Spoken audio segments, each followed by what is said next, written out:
Et bonjour à tous et bienvenue pour les 4 derniers films de mon top 25 des meilleurs James Bond.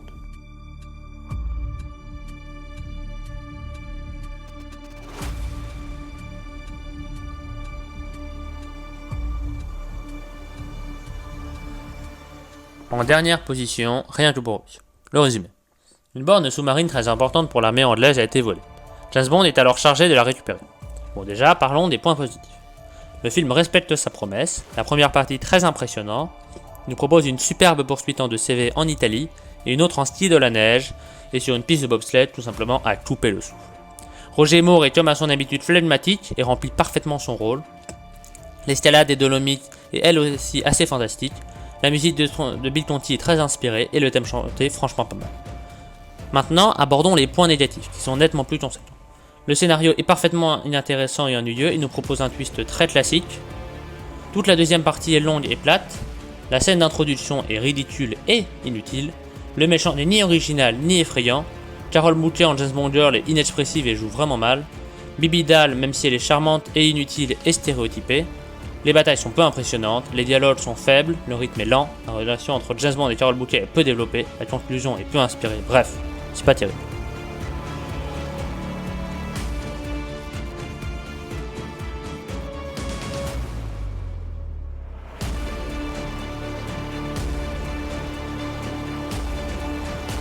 Les diamants sont éternels et le 7ème James Bond est le dernier avec Sean Connery.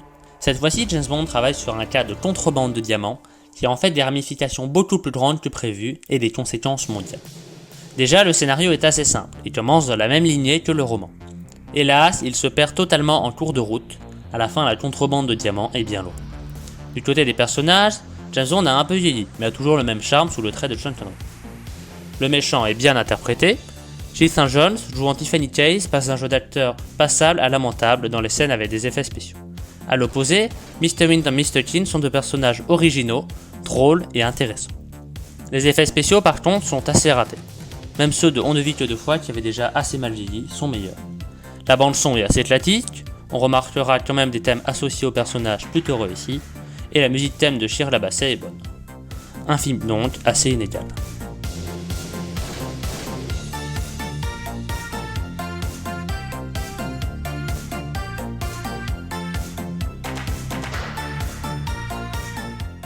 En 23ème position, Quantum of Solace. Quantum of Solace, 22ème James Bond et la suite directe de Casino Royale.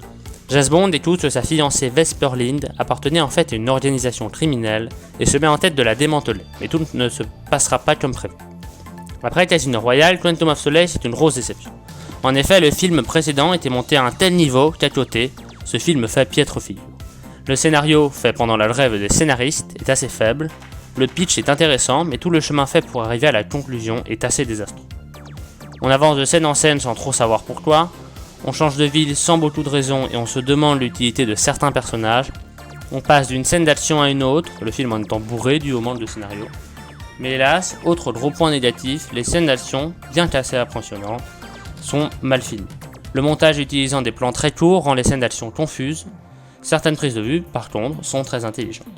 Du côté des acteurs, Daniel Craig est toujours aussi bon en 007, Mathieu Amalric est un bon méchant, il aurait aussi mérité d'être approfondi. La James Bond Girl est pas mal. Du côté de la musique, on assiste à un retour aux bases avec une musique qui nous rappelle les premiers pas de l'agent. En somme, un film qui aurait pu être vraiment bon, mais qui est dès le départ lésé par de nombreux défauts.